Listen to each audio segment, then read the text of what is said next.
Lock them into positions of hopelessness and helplessness. The government gives them the drugs, builds bigger prisons, passes a 3-strike law, and then wants us to sing God Bless America.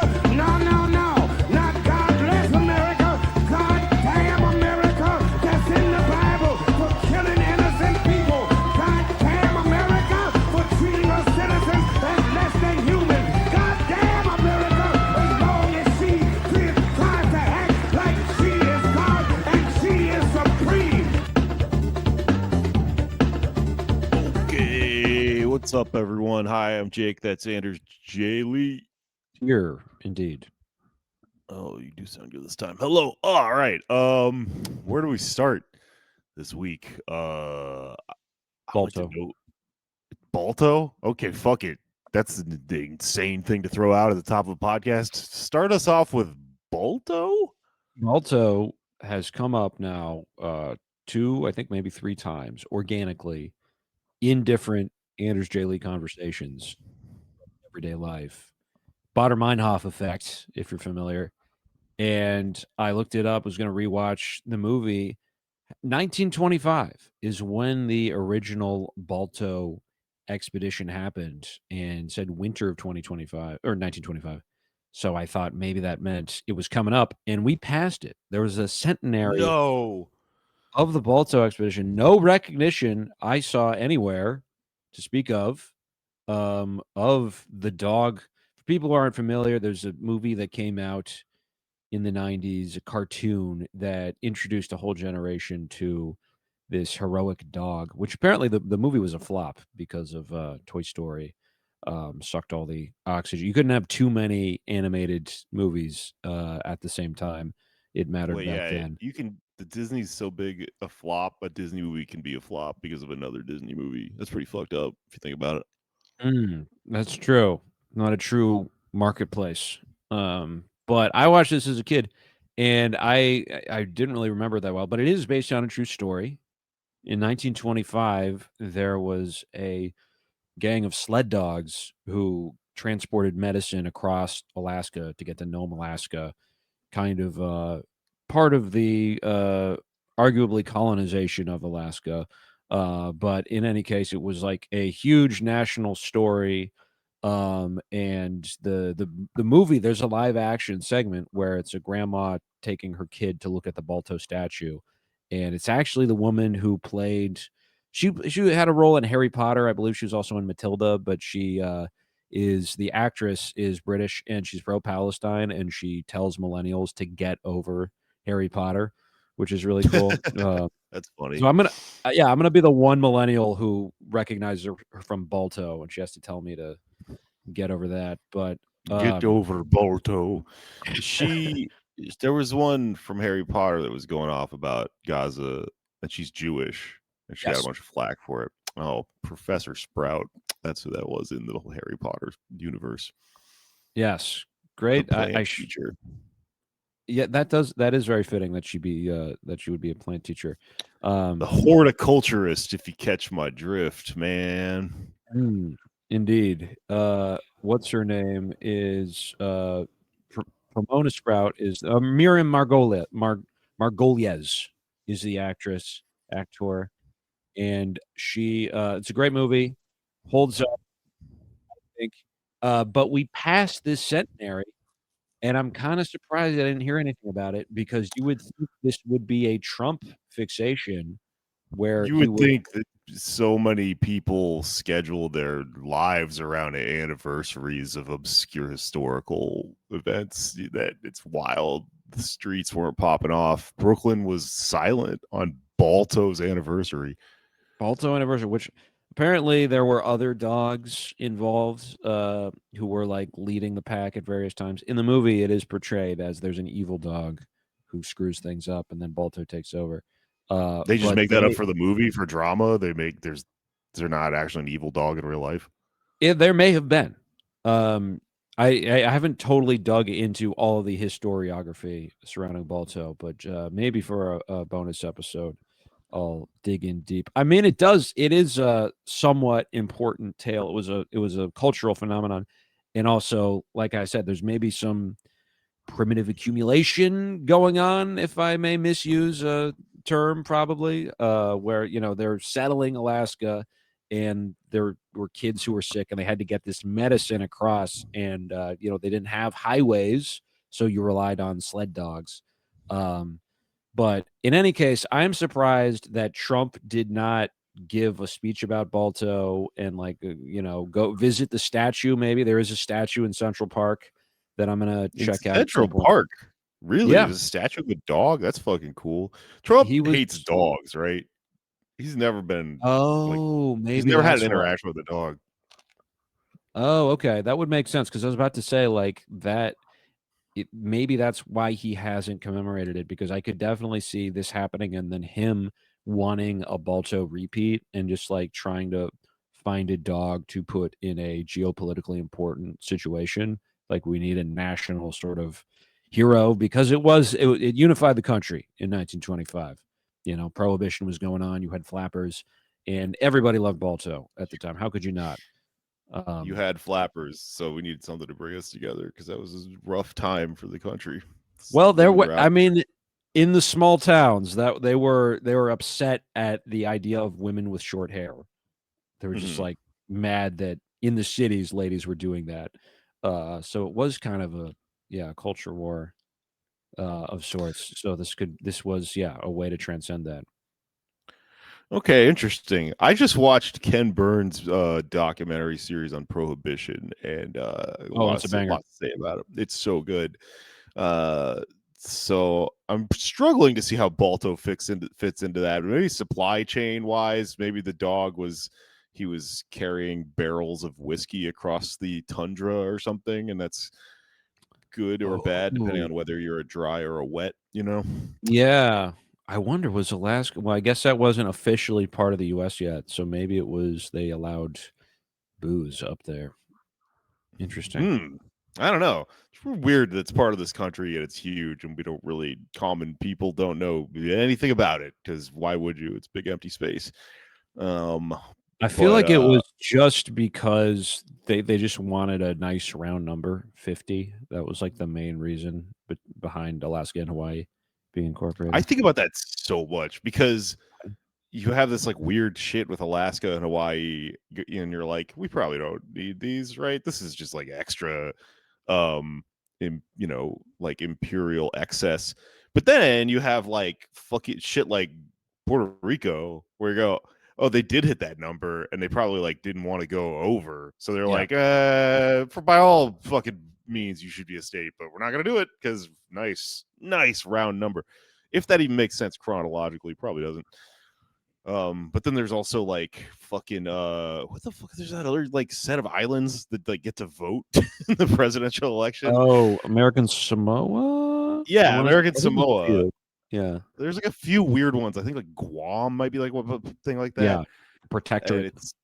I know someone from Guam, and it's just it's so fucked up. There's an entire people from these places that are just not really spoken about like they are Americans. Kind of what's happening to Bad Bunny right now with Oh, yeah. the halftime show and all the weird xenophobia about person from Puerto Rico, which is ostensibly part of this country. It's Real from quick, Washington what D.C. is a person from Guam? What are they? Guamese, Guamian? Do you know? Honestly, it's a word that is fucking. I'm not even gonna begin to try to conjure right now because I've learned some of this just by having a friend from there, and it's Uh-huh. uh there's an entire language and shit that they've sort of rematriated into, and all of it is just don't even fucking try it. I don't care how down you are. If you're a fucking 48 stater person, don't give a fuck. Attempt to you're gonna boof it. Don't just defer to the Guam people who are not called that. They'll tell us. Guami? Nope, not even close. Anyways, where was I going with that? Well, this is making me wonder if there's a manifest destiny, but for a number of states. If some founding father had some weird religious theory that we need 50, just that's a big number. it's a good number. Because I was going to say they could, Puerto Rico, DC, that would make it 52. That's not as exciting as of a number as 50, but you could keep going till you get 60, with all these other ones, and it would be like a nice round with a 0 at the end. But they don't want to do that. I think maybe the 50 has some like weird Masonic implications. It's the 50. It's the police state. That's why it's Oh. 50. What you should do is listen. Why? There's no rule that says like a state stays a state. Maybe take some states off the books. There One you in, go. one out. Like a bar that's at fire code capacity is Puerto Rico. You're gonna get statehood, right? It's just as soon as we figure out who gets kicked out first, and then we need a metric to decide like who is losing at being a state. Which state should, in theory, lose their statehood because of some criteria we've made. We need to get Mr. Beast involved here or something to gamify it. But Or you could just combine any state with their name that starts with a geographical designation has to be absorbed by its neighboring state. You got, the Dakotas, the Carolinas. Oddly, come to think of it, you have West Virginia. You don't have an East Virginia. It's just Virginia. So It's that one real is weird. pretty obvious to me, is that you combine them, and I'm sure people in West Virginia would love that. But unironically, people in Virginia would, because it's very difficult for people who live in Western Virginia. So to just make their lives easier, I think we should just uh, combine them, and it'll look like a weird growth on Virginia, but it'll be better in the long run. I think we should combine Alabama and Arkansas because the song. Everyone who's in the worst song of all time should be now you're in your one state. Your father, John, whatever the fuck that guy's name was. Edward Sharp, different guy. Well, you know what? We can't do this though. You know why we can't? Because we don't have no king. Big thing about this country you might have been hearing about lately. There's no kings here, and we had a big something about it yesterday all over the country. A big parade, festival, march. Wasn't a riot, really. Wasn't a protest. It sort of billed as a protest. It was kind of a big, specific thing that happened. And I went and, I don't know. I've been thinking a lot about it.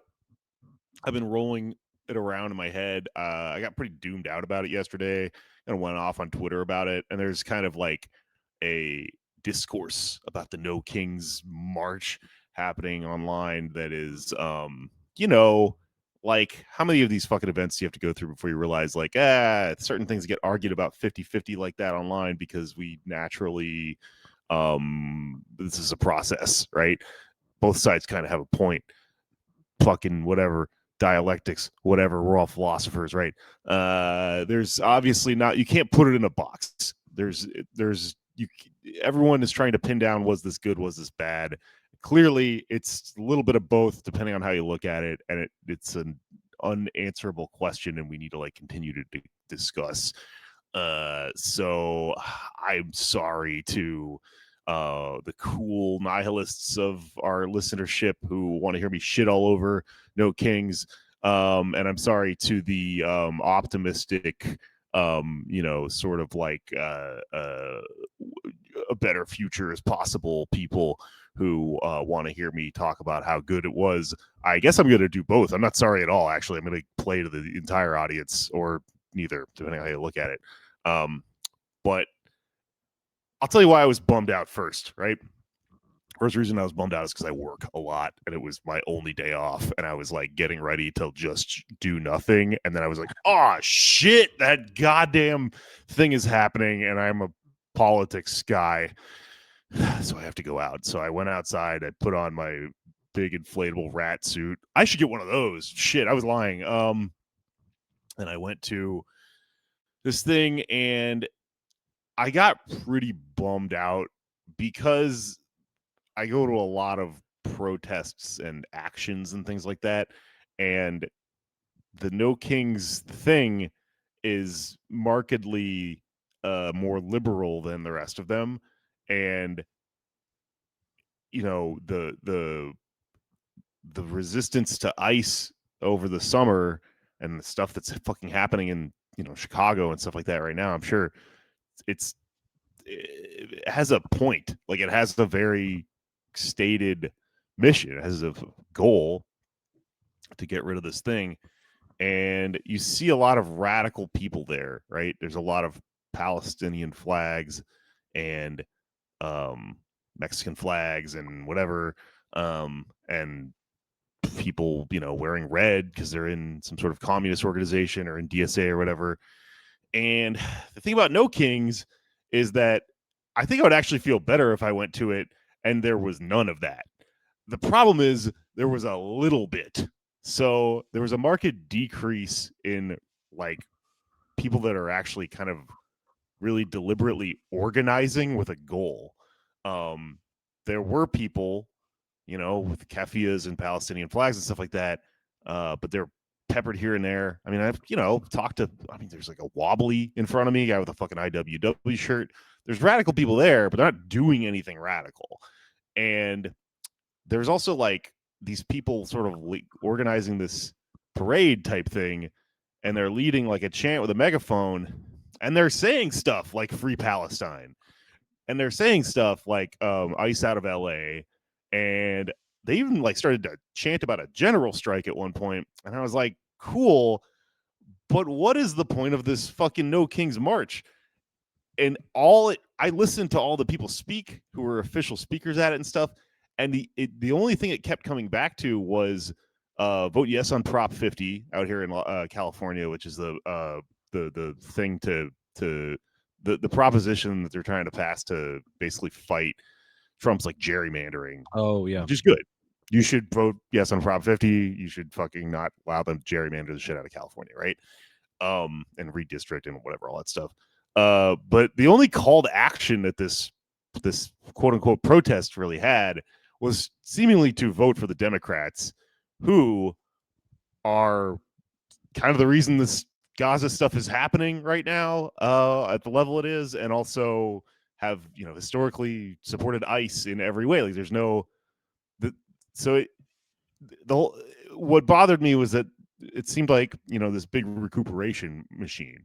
It subsumed some people's energy that they would have channeled into these more radical causes, and sort of did the thing where it makes you feel like you are getting something done, and it's actually you're supporting kind of the class and the entity that does the exact opposite of it.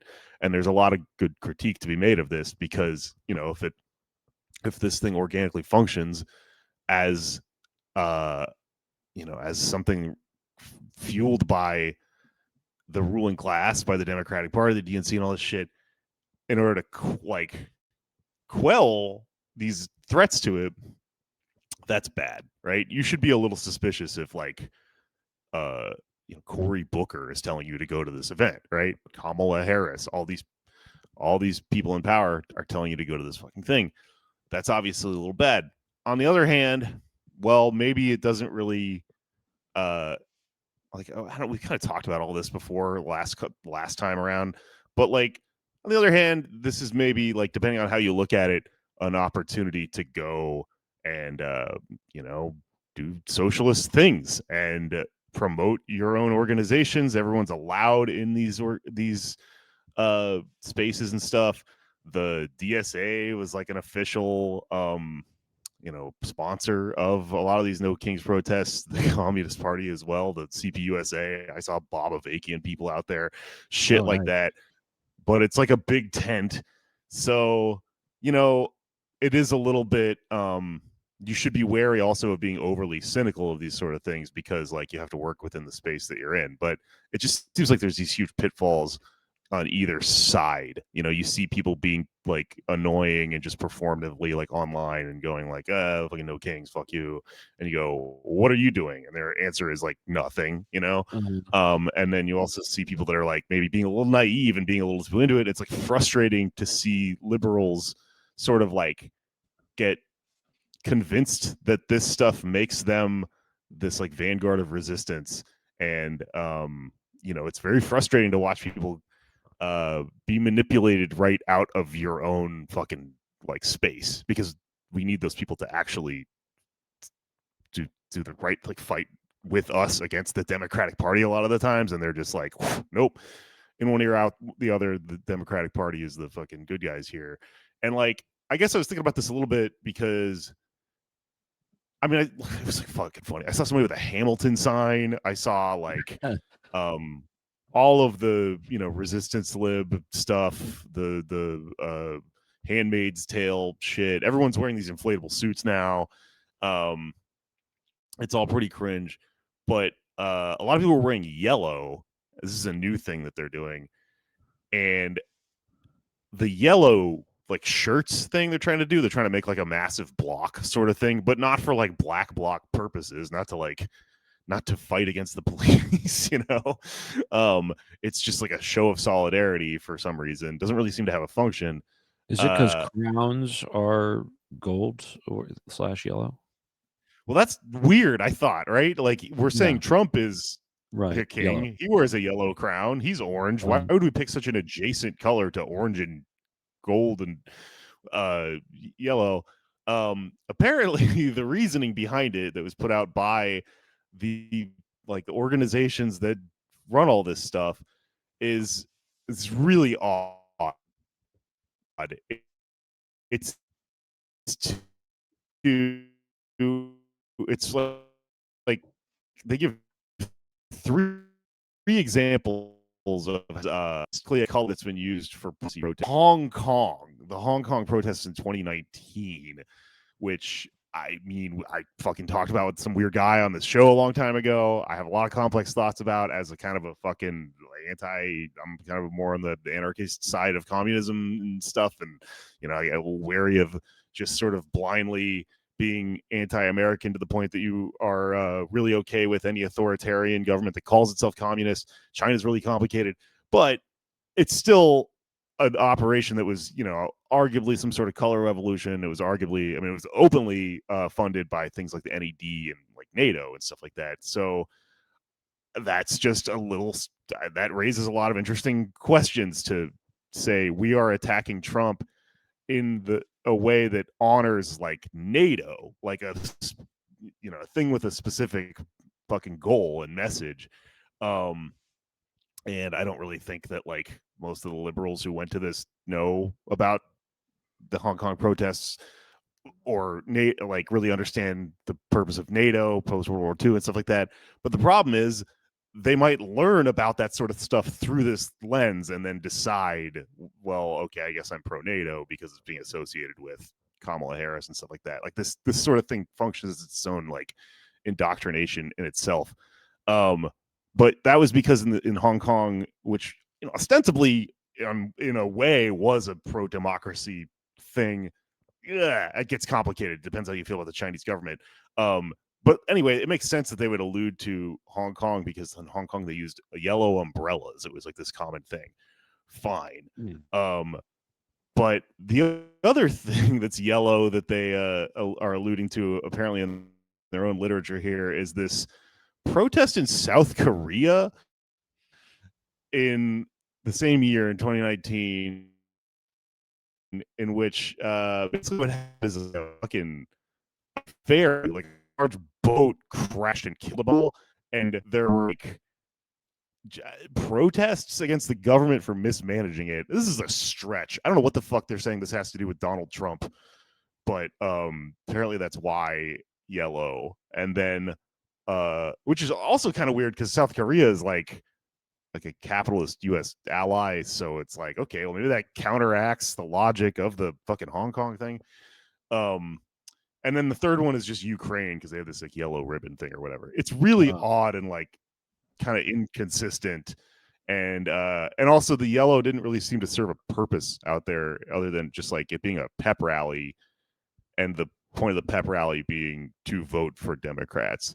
Most of the stuff was clearly organized with the police so closely that a lot of cities, like New York City, for example, sort of posted at the end bragging about how there were no arrests, which is fine. But then, kind of begs the question, okay, well, this wasn't a protest against the powers that be in any way. Otherwise, they would have sicked the police on you. So what was it?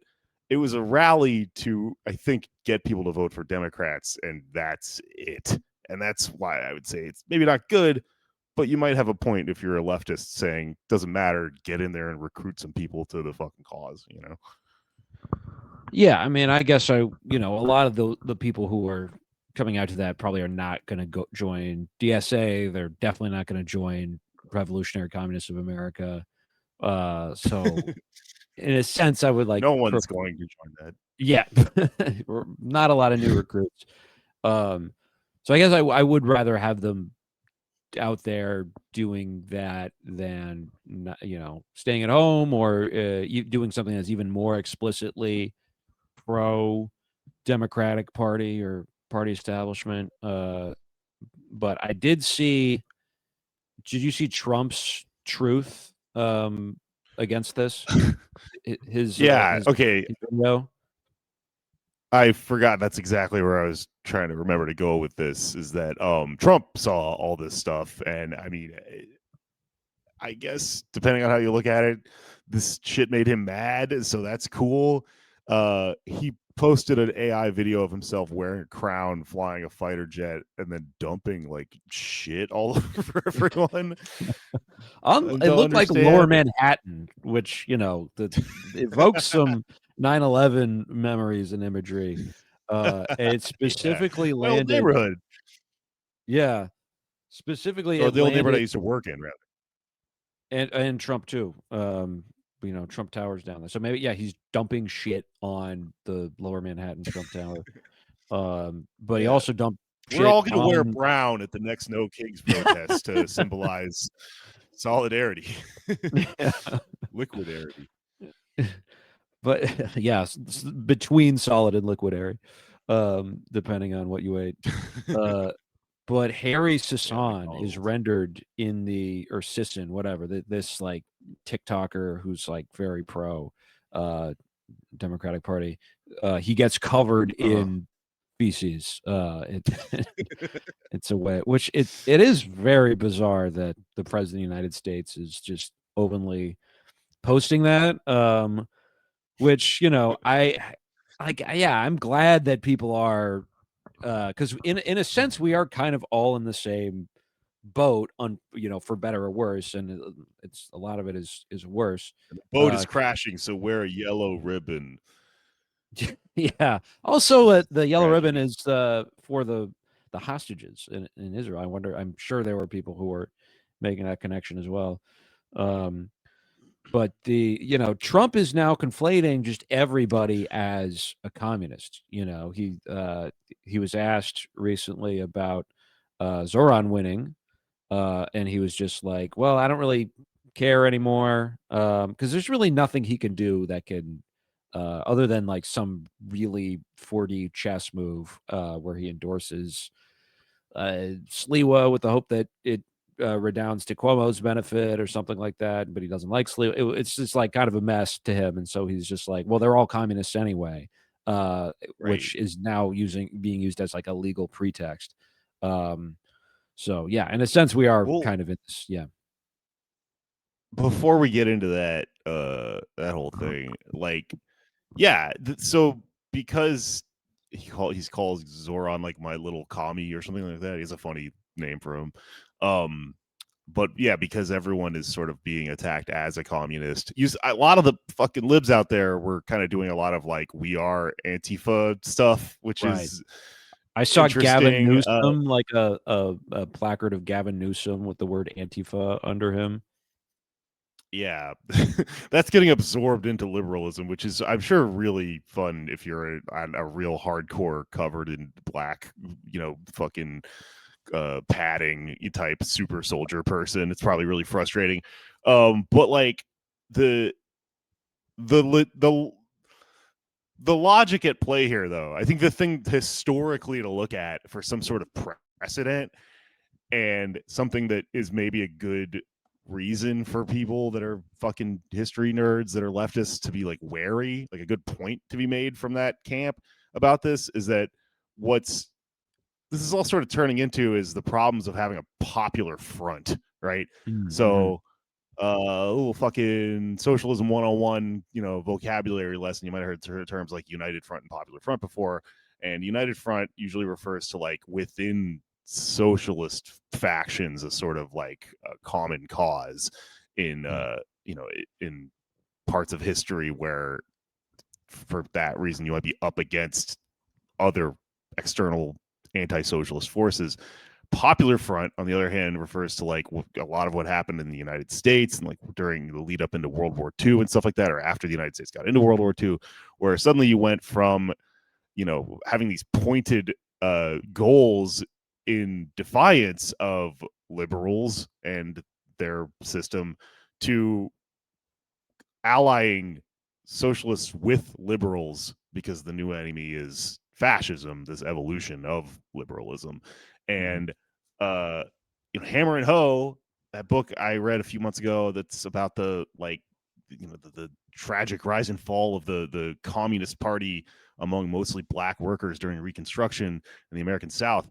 The kind of thesis of that book is that what caused it all to fall apart was the Popular Front, because like what happens if you're the weaker party in a popular alliance with liberalism, which is backed by the powers that be, by the establishment in a place like the United States especially, then you end up making a lot of concessions in ways where you just don't have any power to get any of it back or whatever. And like a theory of the kind of death of the left in the United States is, we have fucking, you guys just got absorbed, and killed off by getting into this coalition with liberals that if you're looking at this sort of happening again right now, that is cause for some fucking alarm bells to go like, is this gonna kill DSA? There's a lot of people that would tell you DSA has been fully absorbed. It's done. It's just an arm of the Democratic Party now, or whatever. Is this going to happen to? It won't happen to Bob Avakian. He'll never. He's like a one man on an island with a rifle or whatever. War never ended. But like, it's a functional part of making alliances and stuff like that. And I mean, that's okay. Now we should talk about Zoran, because it's like it's the same kind of logic and it's the same valid kind of like apprehension that you might have looking at someone like him, because he's playing along with the system. He's an elected official who's like in the Democratic Party now, and people are a little worried that we're gonna lose the point of all this because that's where the power is, and the strategy might have given up the entire point of the whole thing. Well, and there's two sides to that argument. They're both valid. That's why everyone's fucking arguing. Go ahead. Yeah, I mean, this reminds me of Malcolm Harris's new book, which we interviewed him about on the show a few months ago, which is about climate primarily, but sort of a point he makes in the book, which I wish I would have asked him a little bit more about, is about, because his thesis for people who didn't catch that episode is basically that like no faction of whatever the left is in primarily the United States, from liberalism, Bidenomics to like communists, no faction is like big enough or powerful enough to just implement their way of doing things. But his point was there is a way to try and form alliances and try and mitigate the worst effects of climate change without doing the Popular Front, which, as he describes, is just doing the liberal one. So it's just basically what Communist Party USA is still trying to do, just lining up behind the Democratic Party, refusing to critique them, even though they're a third party. Like there are alternatives to that in different sort of formations, and I think the one he talks about is the climate movement. But there's definitely like ways to sort of think about how we can work together while maintaining independence and principle for resisting things like fascism, authoritarianism, whatever you want to call it. Yeah, I guess I think that's true. I just also think that the voice that's telling you that's kind of trying to discipline you, stop complaining about the perils of the popular front here. That's actually bad, because I think maybe it's the argument I guess I'm putting forth is the only way, like, to actually navigate any sort of common cause or work around it, like you're saying, is to be highly critical of this thing and highly conscious of the risks involved the entire time.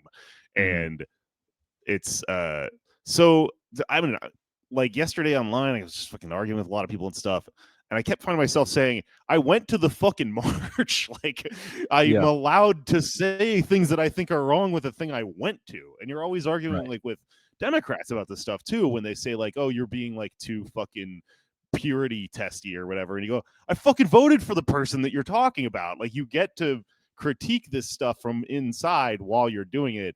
But for whatever reason, it's really easy to politicize any dissent within a group like a liberal faction, as you're hurting the entire thing or whatever. So, like, Mhm.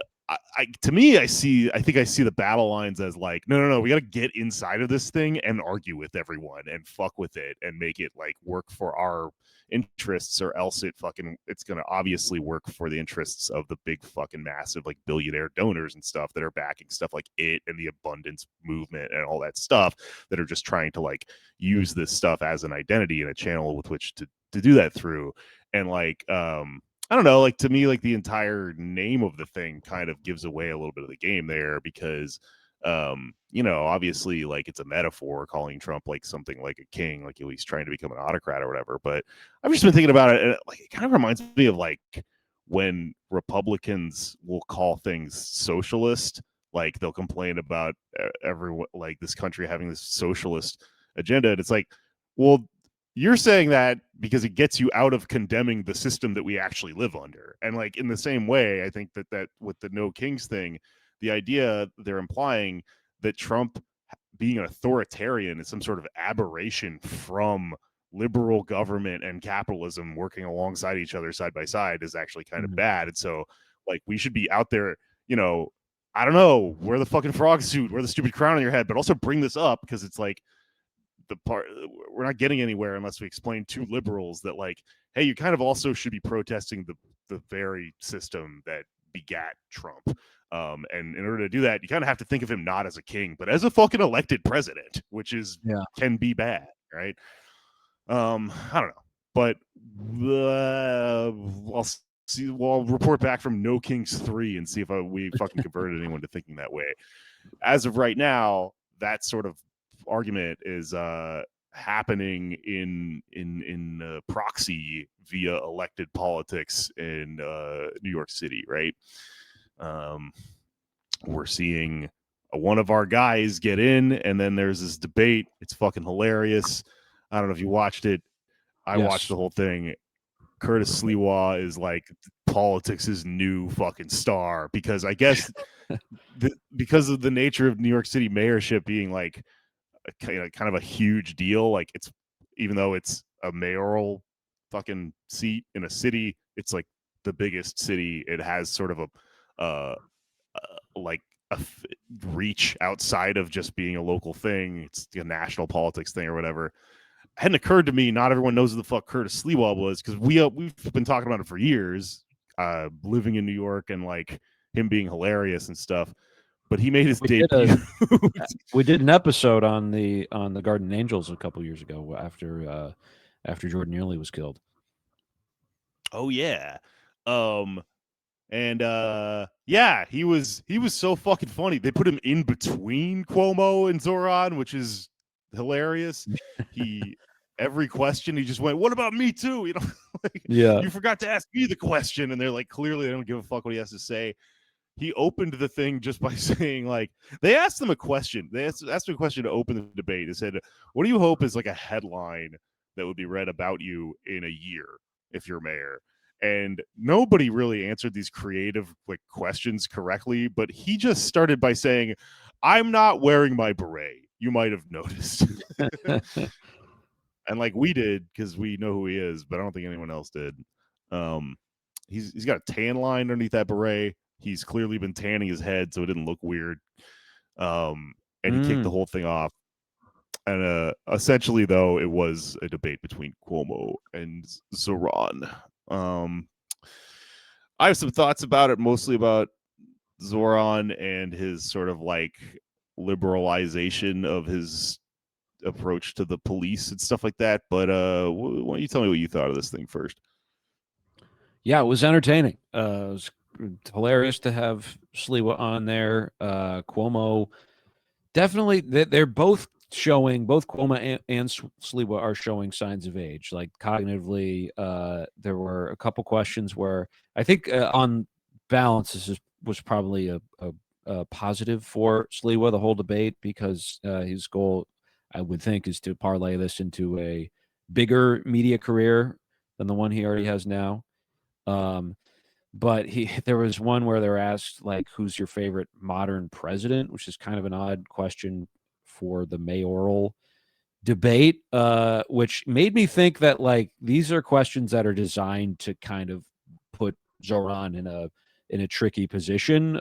Like, why else would you ask that question other than to potentially open him up to, well, if he says Barack Obama, Cuomo is going to bring up, well, why did you tweet that Obama was a liar? If he says Biden, why did you vote against Biden in the primary? So he chose FDR, which is dubious as to how modern he is. And then Sliwa said George Pataki, who I checked this, double checked. He was never the president, just to make sure. He was a governor of New York. He misheard. I don't know how he misheard the question, and then also didn't register that it was president, not governor, when the other two guys answered FDR, who I guess was a governor, and then Bill Clinton, who was a governor, not of New York. And then he started answering Cuomo's question at one point. And he had so many crazy answers. Cuomo just kept saying the same lines over and over and over again, and it got just tedious to the point where I thought Zoran should have just said, like, I already addressed this. Do you not remember? Or something like that. So, but I felt like I went to the bathroom and I came back, and Curtis Lewa was like talking about his falling out with the Teenage Mutant Ninja Turtles, just like really off the wall. Interesting stuff. Apparently, they were asked, "Have you smoked or have you purchased anything from an illegal cannabis shop?" And Zoran said, "Yes, cannabis." And Cuomo, no fun, Andrew. And then Sliwa's answer was he has, and he's smoked weed, but only the medicinal kind, because he got Crohn's disease from getting shot. Which I'm no medical expert. That seems odd to me that I guess gunshots can trigger gastrointestinal problems, like the really specific ones. But yeah, I guess I thought it was happen. I think the worst thing that can happen when you get shot is you getting shot in like the intestinal tract, because you can get like sepsis or something like that. So people get like colostomy bags and stuff like that from getting shot. I don't know if you heard the story. So there's a link that someone put up after this happened, because he kind of referred a couple times in the debate to the time he got shot in the back of a New York taxi cab, which was incredible, because one of the questions was like, so a lighter question, how do you get around? Do you use the subway or Uber or a taxi? And his answer was like, I don't use taxis because of the time I was shot 9 times in one. And so then people decided to like look up the full story here, and he got fucking shot a lot in a taxi cab. He describes the story beat by beat, and it has something to do with getting into a cab that's run by like some fucking member of some crime family, and it's just like a scene from Penguin or something. But he got shot a lot, and I think you can get Crohn's disease maybe if you get shot in a way that affects your digestive tract and probably your colon. So I'm going to give him not bullshit-o-meter. I'm going to give him this one. Fair enough. I think it's very cool that he worked that into an answer about why he used medical marijuana. Yeah, and he managed to throw now the two most embarrassed men in New York City, the two sons of Curtis Sliwa, under the bus plenty of time. Like they were talking about the gifted and talented programs. Like, my sons did not get in. They are not gifted or talented. and he like Yeah. also threw in that he had them with Queen's DA Melinda Katz, which is true. They were not married, but the woman who's currently serving as the DA of Queens had children with Curtis Lewa, which rules. He's not it even makes in the government. He's just like a vigilante. yeah, It's so funny that he did that. right. It's like yeah, if a Marvel character knocked up a politician, but it's like how did that happen? Until you realize her last name, Katz. What does Curtis Mhm. Lewa love? Cats. He had an Cats, apartment right. filled with 17 cats at one point. Nominative determinism is real. But yeah, I think overall it was a solid debate from him down. Of course, I wanted him to land a few more punches against Cuomo, who insulted. This is something that annoys me is like he keeps getting away with saying he's had no job, he's never had a job. Zoran was a foreclosure prevention officer. I mean, he did have bullshit like Nepo baby gigs. That's true. But foreclosure prevention officer is a real job that is when you help people stay in their homes. Like thousands of people do that job probably in New York City alone. That is deeply insulting to all of those people to say that's not a real job. I thought he should have come back harder on that. But overall, I think it probably won't affect the outcome too much. But I give it a thumbs up. Yeah, I also Cuomo, one of his favorite things is going after the like rent control thing on Zoran's apartment, and it's just really dumb and bad. I think it's part of the reason he probably lost so hard is seeing things this way. But something that was really funny was that they sort of like knew to bring all this stuff up, and they asked, how much is your rent, everyone? And I can't remember. Sliwa said he lives in the fucking sewer or something, and Zoran said $2,300, as everybody knows, and in this line of questioning, which is clearly an outcome of Cuomo's thing, he just casually told everyone his rent is $7,800, which is fucking bananas. If it is even rent, like I'm kind of like, wait, does he rent? Like he's like, that's a mortgage, right, or something. Right. Like this doesn't really make any sense. Well, But mortgages it are does undermine his typically entire fucking thing. yeah. Typically, I think mortgages are supposed to be cheaper Yeah, than rent. Yeah, so it seems like he's getting screwed. Like that's what I was he's thinking. So I'm like, does he what does he rent out for $7,800 a month? that's Maybe crazy. like maybe some fucking fancy shit in a high rise or something because he doesn't live in New York, so he probably has multiple dwellings or whatever.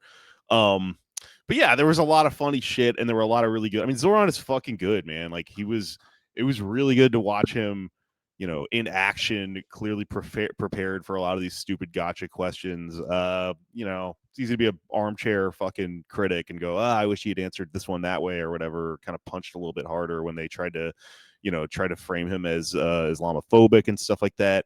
But he did a number of things that I really like. I kind of noticed early on the positions he's been taking and have been using sort of like what I think he's doing to argue with ultras about this, because obviously, like as soon as he's elected, someone's first impulse on the fucking internet or in some DSA chapter or whatever somewhere is to want to be the first person to be like, he turned on us, he's AOC, right? He's clearly capitulating and he has no reason to, he's already won, right? That person's fucking annoying when you individuate them, but they represent a point of view which does have like some legitimacy to it.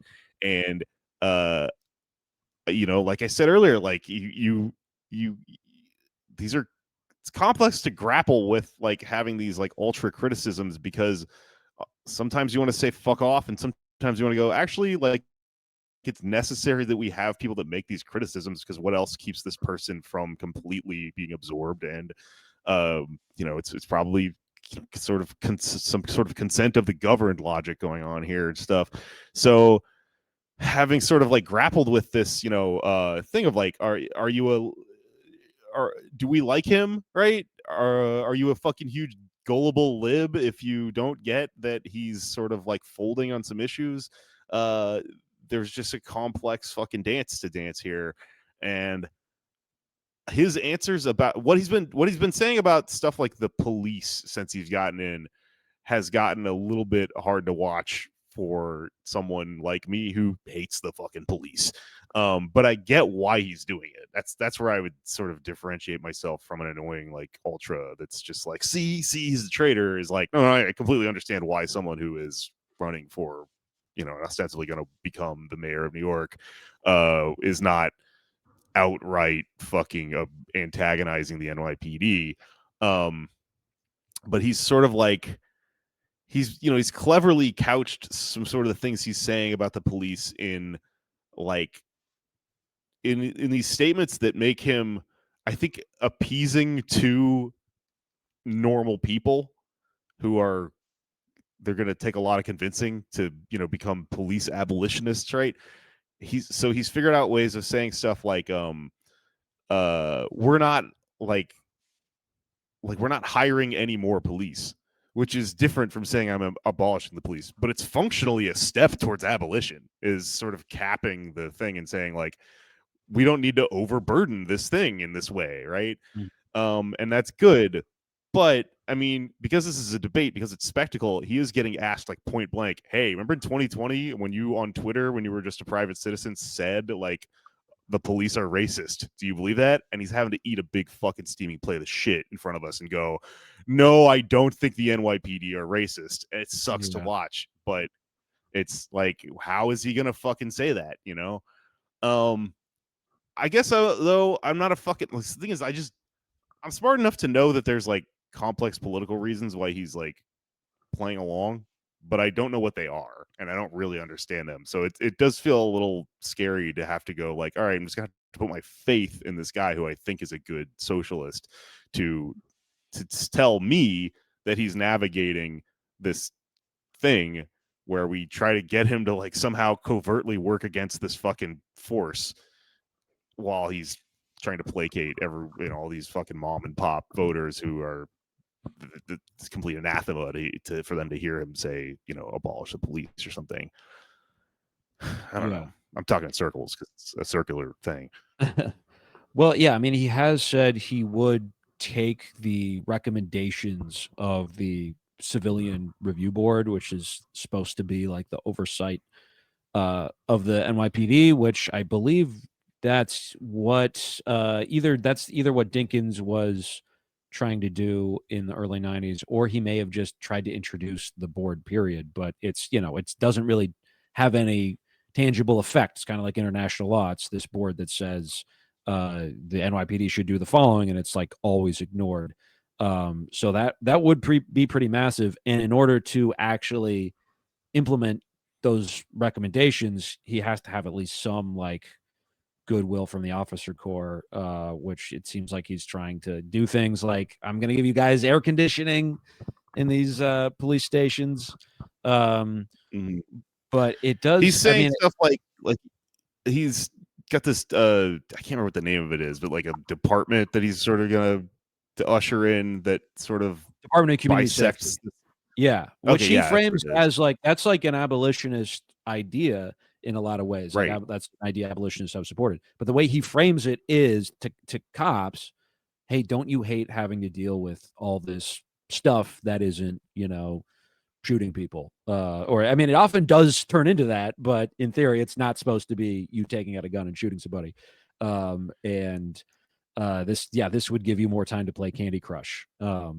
And there, it is going to be very interesting to see what actually happens. I don't know who he's going to select. Apparently, he's been in talks with some people who have served as cops. It does look like he will not keep Jessica Tisch, who's the current commissioner and is well liked by the business class in New York City. I think mostly because she's a Tisch, and that's like a legacy family, but she has no law enforcement experience. He said his police commissioner is going to have law enforcement experience. So that means not her. As far as like woke people out there, used to be, we covered on the show a while ago, the San Francisco had a hippie police chief in the 70s, and they kind of retaliated against him, the rank and file. But it's going to be interesting to see if he can actually, because one thing Tisch has done is exposed like massive corruption in the NYPD. I believe Adams' last commissioner before her just straight up stepped down because he was like, this is so blatantly corrupt. And it does seem like there is a kind of a divide within the NYPD between rank and file officers, many of whom now are South Asian and Muslim, increasingly so. I don't think it's anywhere near a majority, but there is some like kind of tension that I think he's maybe going to exploit, and that will start with some new police chief who wants to be a reformer of some kind. But ideally, at the end of the day, there will be some like the NYPD will be a less powerful entity in everyday life in New York City. People bring up De Blasio about like, oh, the police hated him. We can't have that again. It was a disaster, which like leads to me the obvious follow-up question, like, what did that actually result in? Like, oh, yeah, the cops hated him. So what? Like, what Yeah. happened? Like the Why is the that bad? biggest right. The biggest flashpoint was if they did a work stoppage for a week and it was great. Like they stopped arresting people over like bullshit stuff. But yeah, it'll definitely be interesting to watch. Yeah. They brought up sex work, which they framed as prostitution.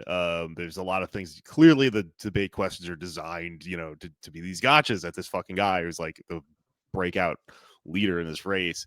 And I mean, I don't know. Like, I think if you know about these issues, it should be reassuring watching him navigate them a certain way. Or if you don't know, I guess my job here is to try to explain it. Like he clearly has talked to people that are activists in this sort of thing, and clearly his goal is decriminalization, which is the goal of most sex work advocates. It's not to make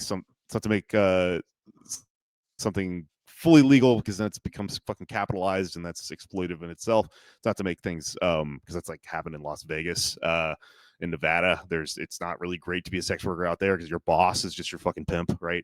And then there's like outlawing things, again, mostly comes down on the victims of capitalism, who are at the bottom of the system, played out in sex work here. It's the fucking, as Sliwa said, the victims is the girls. You don't go after the girls, which is cool.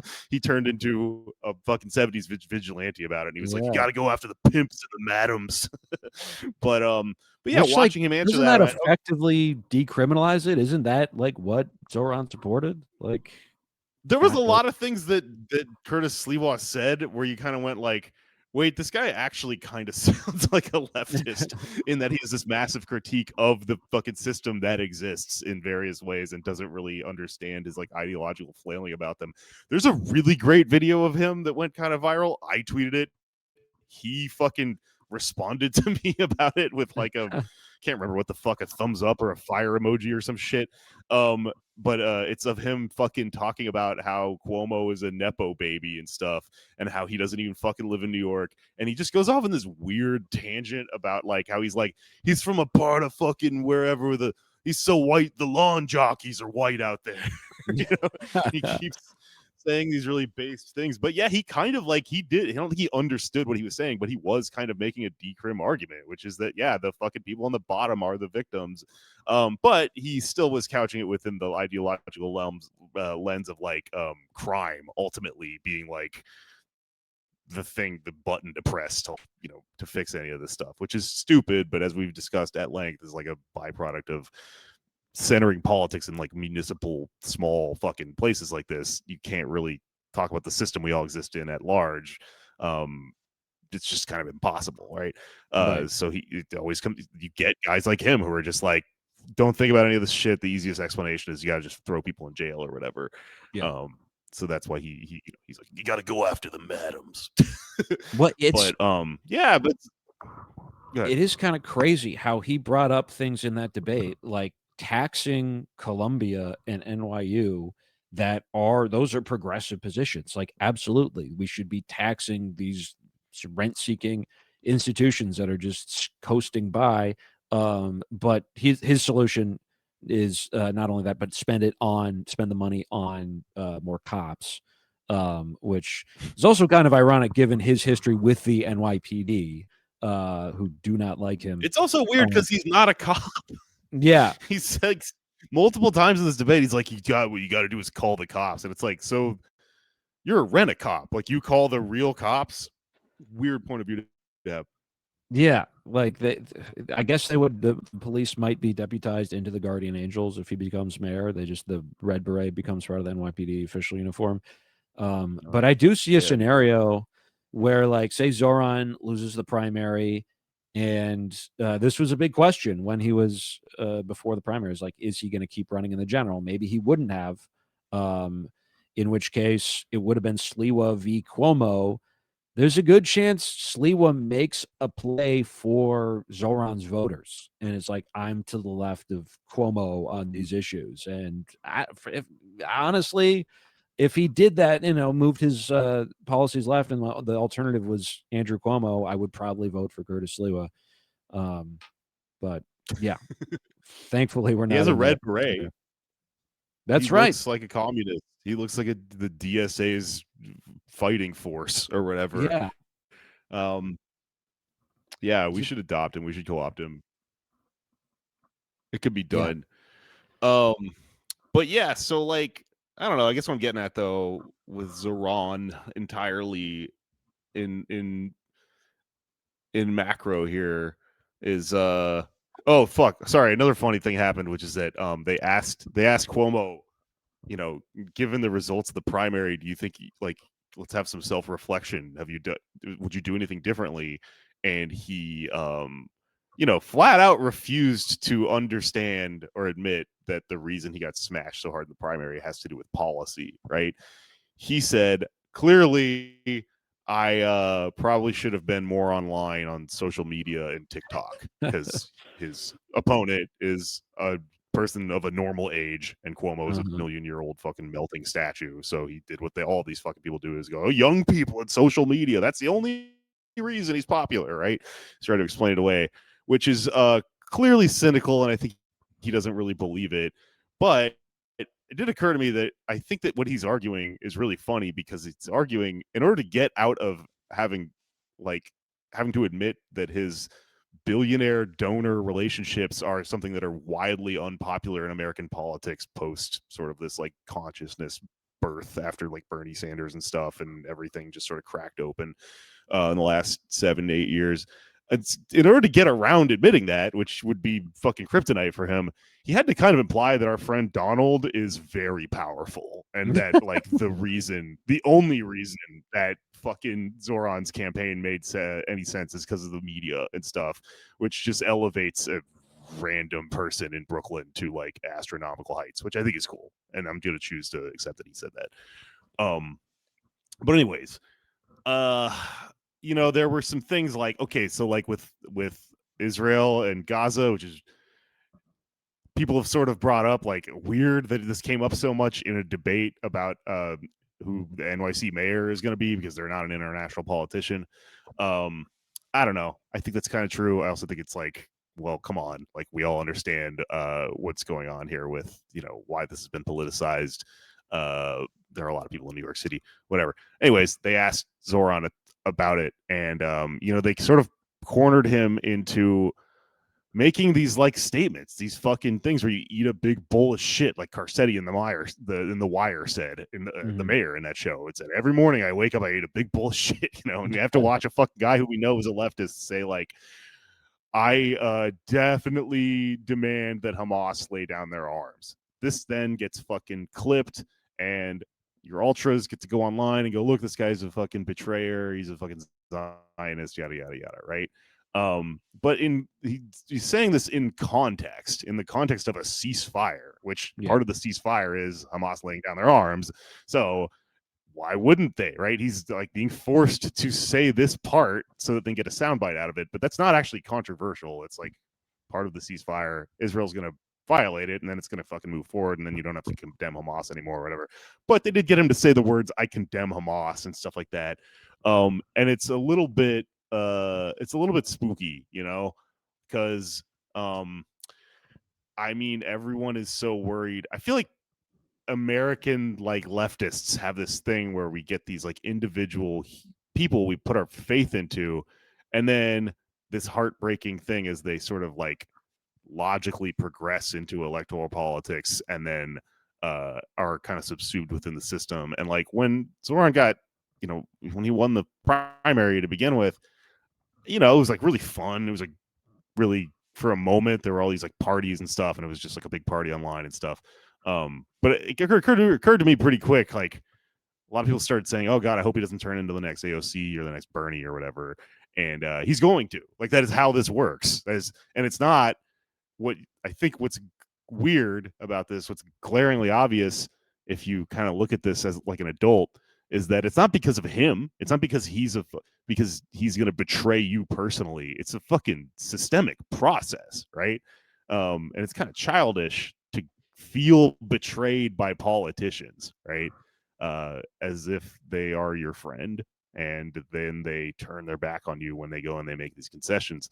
This is a thing that, like, I think the real lesson is, like, I think we just have to keep making more and more and more and more of these like Zorons and AOCs and Bernies, if that's possible, if that's a fucking like like a within a certain amount of time before the fucking world just explodes, if that's even possible. But the more of them that happen, the more like radical demands they get to sort of make collectively, and you can't sort of put your hopes in this being like one person. I think what we're seeing in this guy is one person fight as fucking hard as he possibly can and get out of your head a little bit. Imagine if that was you up there. It's probably a fucking difficult thing to do for one person to be the figurehead of the entire fucking left DSA thing.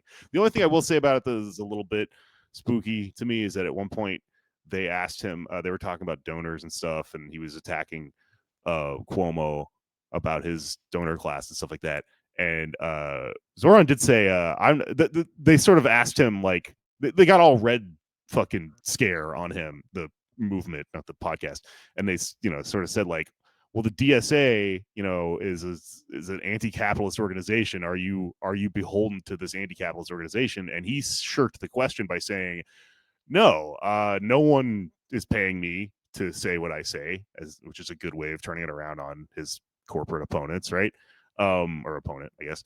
But he said, no one tells me what to do. If you want to know what I'm going to do, go to my website or whatever, which is good. But he also kind of that does imply he isn't actually beholden to us. And that's the problem we've had with like AOC in the past, right? Yeah. So I kind of just feel like you're watching this fucking ship go out to the horizon, and you're just like, I hope they come back with food, Yeah. Well, but I think it's also on us. Like, we're on at the bottom of the ship, if you will. We're kind of banning the oars, because like once we're Zoran, we're Balto. I don't know. We're the other sled dogs. He's Balto. Right. Like when he gets inaugurated, it's going to be on us to actually make sure that the pieces of his agenda that we like, which is most of it, are implemented. And that's going to take organizing. And the difference, I think the key difference between him and AOC and Bernie is he's going to be in an executive position, which we haven't had really in a long time. I mean, the movement that exists today has not had this so far, really. So that's exciting to be a part of. And of course, he will do things that are bad, and he'll make compromises. He already has. But those people in that position will have to make less of those compromises the more effective we are, and the more we actually transform the shitty and world with things like universal childcare, which I think is going to be a big sticking point. I wonder if the free buses thing is going to happen. That one I think is going to be a real priority, the childcare, because that does really make a tangible difference in millions of people's lives, which just opens up all kinds of possibilities for this type of politics. Yeah. Rats came up. They talked about 311 a lot, and asked everyone, have they ever used it and what'd you use it for? And the two of them said, Cuomo and Sliwa said rats, which I thought was really funny. And Zoran said noise, which apparently is the most common complaint. at 301. I'm But about to call 311 over a pothole, which I biked over last night, which I still have bruises and scrapes from. Walking funny. This city's got to. I hope he deals with that, the pothole problem. man, why did that make me nostalgic? I miss New York so much. Potholes. Well, all right. I think that's all I've got to say about the fucking debate. Sliwa Oh, is real quick, the parades. hilarious. We should I'm talk glad about everyone knows who he is. the parade. Oh my question. god, the fucking let's Yeah. talk about the end of the debate. The end of the debate was the craziest fucking thing ever. Yeah. Why this devolved into like a philosophical like sort of logic that I don't know how like where the questions come from. It sounded like they were like freestyling them a little bit at the end. They did what they were calling a lightning round, and they asked this very odd question. It just had a lot of like bizarre clauses in it, which was are there any parades in New York City that you would not march in? Sliwa answers first, and he goes, absolutely not. It's a mayor's duty. Again, never been a politician, this guy, but he has led parades, which kind of makes sense. This politician's duty, it's a mayor's duty to like lead a parade or whatever. Insane question. And then they all sort of do politician answers around it until Zoran turns it around and says, I haven't there's been a lot of parades I missed because I will be leading from the mayor's office or whatever. Which you'd think would be the end of the question, but they all are like trying to jump on each other and do use opportunities to create these like sound bites and stuff. So one of the fucking other guys is like, oh, so you weren't in parades? And then the fucking interviewer, whatever you call them, debate moderator goes, how the fuck do they phrase this? They were They're like, are there any parades that don't exist that you think should? this is, I think, when people argue online and you hear the word ontological come up, which is a $10 philosophical word. I think this is an ontological argument. Are there parades that don't exist that should? Could God create a parade that even he couldn't fathom? And would you march in it? Will you commit to marching in parades no matter what they are, right? Really bizarre thing. And I think he just sort of went like, eventually he was just like, I don't think about parades this much. But it was pretty funny. Yeah. I mean, it made me think of all what, and then Sliwa was really pushing him on. Really, no parades that you can think of that should exist that don't.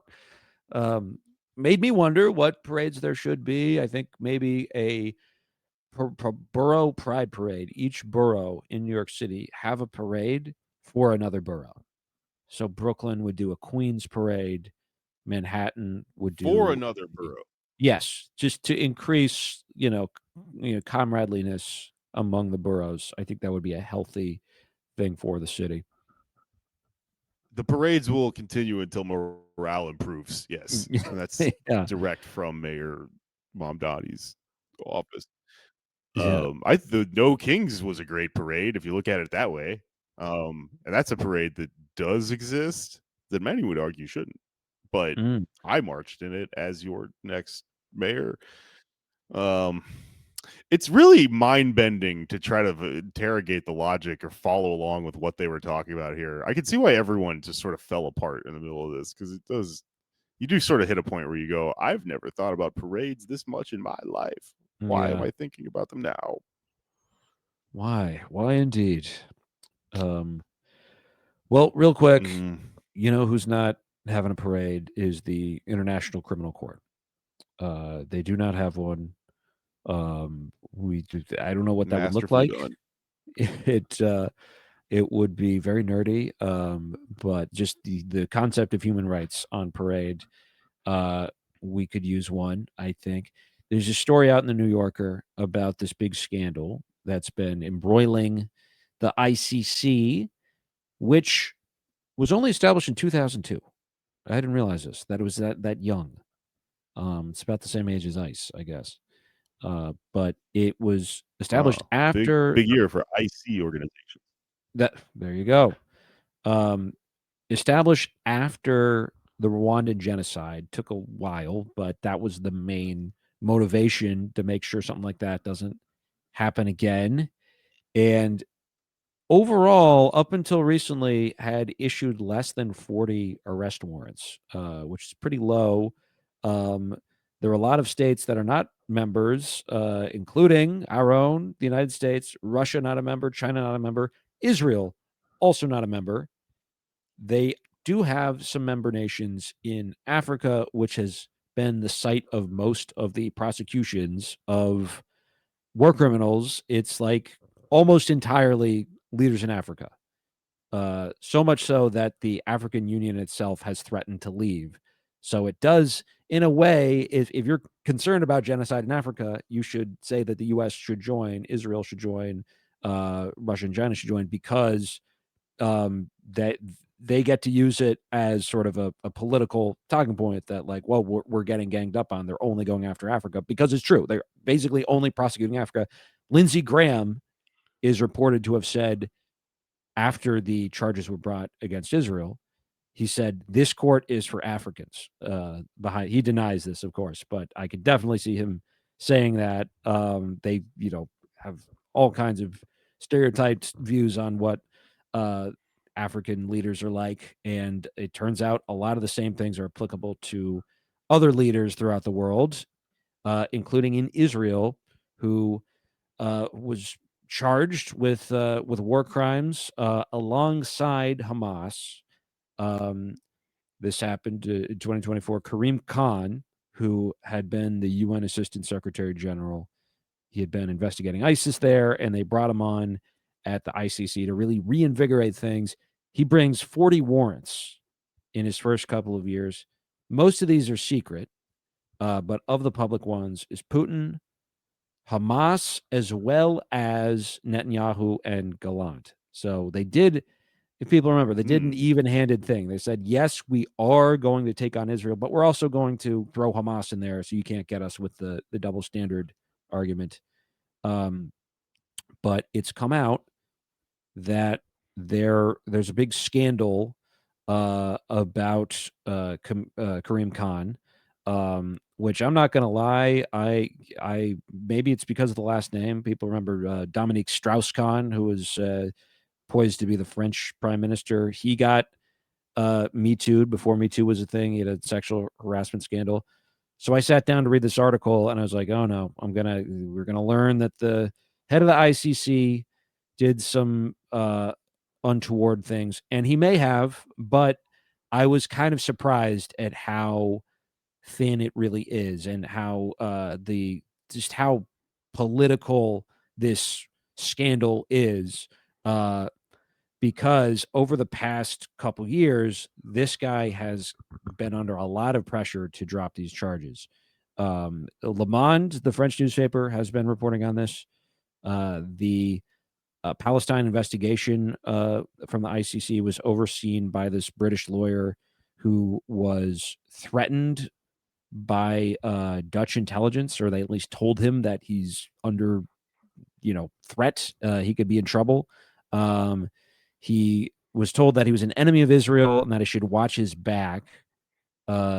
David Cameron, who used to be the prime minister of the United Kingdom, for a while he was, after being prime minister, he became a foreign secretary, which is kind of an odd. It's like if George W. Bush was now the Secretary of State.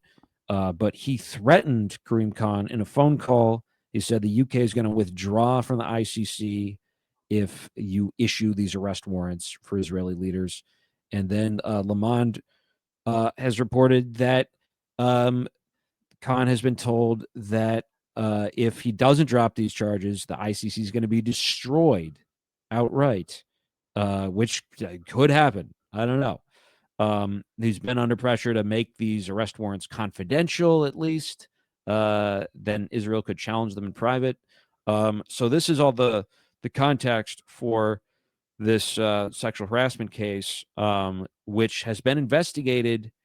It seems to be almost entirely against the will of the woman that he ostensibly harassed. It came out that this lawyer who is working in the ICC, Thomas Lynch, has in the past tried to set up a meeting with Karim Khan, Netanyahu, and Alan Dershowitz all in the same meeting in Israel. And Khan is like, no, we're not going to do that. There's a famine going on. I'm not going to eat dinner with Netanyahu while there's kids starving. And then this same guy has tried to edit the public statements of the International Criminal Court, calling Hamas a terror organization instead of an armed group. And then he's also referred to Israelis as civilians in his edit, but he didn't extend that same designation to Palestinians. It's like there's only Israeli civilians. So this article does reveal that it's really this guy, Thomas Lynch, who is an American, who is in all likelihood behind this sexual harassment scandal. The woman is, in all likelihood, dealt with something. He's reportedly a kind of a dick to work for, but she did not want to be questioned about it. She's been in touch with him, and wanted them to like stop investigating this. And then this guy Lynch keeps bringing it up again, and he's emailing people and being like, why isn't everybody talking about this? He accuses Khan of launching this entire case against Israel as a way to distract from the sexual harassment allegations. And there's this all kind of came to a head because of a Twitter account which has anonymously been posting about this sexual harassment case. We don't know who it was officially, but the article really makes a strong case that Thomas Lynch is in all likelihood the person behind because it's from an insider, someone who's in the know and is familiar with the situation. And they're, of course, bringing it up now when there's a case against Israel that this guy is opposed to, which makes me, Mossad obviously has done many things over its history, very powerful, but the reading about this situation really underscored for me how ideological it is to a lot of people. Like, I think this guy just does not think Israel should be held to the same standard as other people, like Africans, for instance. And that's like a something he believes very deeply and has feels like a moral obligation to throw this guy under the bus. That said, I mean, should he be investigated? Perhaps, but it is very clear that his MO, his reason for launching these charges against Israel, is not to distract from this interpersonal situation. Like, these are separate things, and this is relevant because the ICC could be sort of undermined in the future, and this could start to be the pretext. Which, again, we're not part of it. But if, for instance, Mayor Mamdani actually tries to arrest Netanyahu, which now it seems like he's not going to do, in part because when he answered that question, he may not have thought it through. And as it turns out, the mayor can't actually just be like, arrest that guy, especially if it's not a U.S. law. But this is a really deceitful way to kind of distract from an important case. And, these things should be handled separately. We can talk about sexual harassment. We can also talk about Israel's war crimes, which the ICC should continue to prosecute. And everyone should be watchful that there are all sorts of ways that allies of Israel and the Israeli state itself are trying to distract people from the ongoing, perhaps paused right now, but like what we all just witnessed over the past 2 years, which is a genocide. Interesting. Okay. And the ICC is not related to the ICJ? No, they're like different. They're different bodies. I believe one of them is I don't know if the U.S. is in either of them. I think the ICJ is at The Hague. Yeah, that's The Hague. Yeah. Yeah. So it's a different Okay. body. Okay, interesting. All right, I didn't know that. I didn't know what the fuck the ICC was. All right, that's all interesting. Yeah, fucking Zoran also like, it's like you see someone rise from the ranks of being like a person, and he says things that we all have made a consensus on and believe, and then it gets scrutinized, and it's like, he said, he defended his statements about Israel, because he's figured out how to very specifically condemn Israel for being an ethno state and being a state that has a hierarchy based on religion / ethnicity. That somebody had a gotcha about that, because apparently a couple days ago he marched in some Pakistani celebration thing, some national holiday in Pakistan. Pakistan has like a weird hierarchical Islamic thing going on or whatever. And I don't know. I mean, I don't know how this fits into this. I was just thinking about that because I'm like, I didn't fucking know that. And then, like, how much is this one person supposed to be schooled on all this stuff going into this fucking system? I don't know, much to think about. But anyways, that's interesting. Thank you for sharing. I think I'm done with the debate thing for now. If Curtis Sliwa does anything interesting this week, we'll talk about it later. There's going to be another debate on Wednesday. Oh, fuck. Okay, there you go. More Sliwa. Yeah. Damn, he's going to be back. He's now that he knows he's a star, he's going to be back with the fucking juice. Okay, well, we'll talk about things as they develop. Hey guys, if you like the show, please consider contributing to our Patreon. It's how we make the show, and you get bonus episodes and hang out in our Discord and all that stuff. That's patreon.com/PodDamnAmerica. I don't think I have any shows coming up, and I'm not really doing any other podcasts. So those are my plugs. You got anything, Anders? Same plug. Check out the Patreon. Just did an episode on the history of terrorism, which is super interesting. And we got, and I think we're going to do part 2 this week. So get behind that paywall. It's nice and warm in there. I've got a project for an episode coming up on the Patreon soon for any anime freaks out there, because as you may have listened to last week, as we discussed Peter Thiel's theories on the Antichrist and how they play into the show One Piece. Well, it's kind of turned into a thing. And One Piece, it turns out, is all over politics. There are multiple revolutions happening in countries all over the world that are sort of inspired by this anime in interesting ways. And there were some One Piece flags out of the No Kings protests. So really, we're going to have to call in an expert, and we're going to have to learn about what the fuck is going on in the pirate we will be wars talking in One Piece. Yeah. Yeah. So if you're into that, $5, get me on the paywall. Okay. Thank you. It's finished. Finished.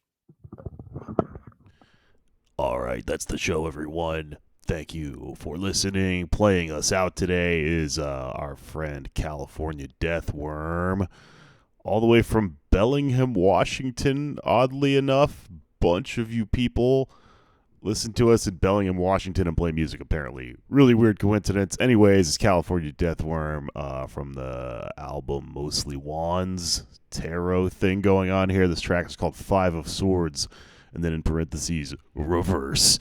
Oh no, that's not good. 5 of Swords, reverse. Here we go.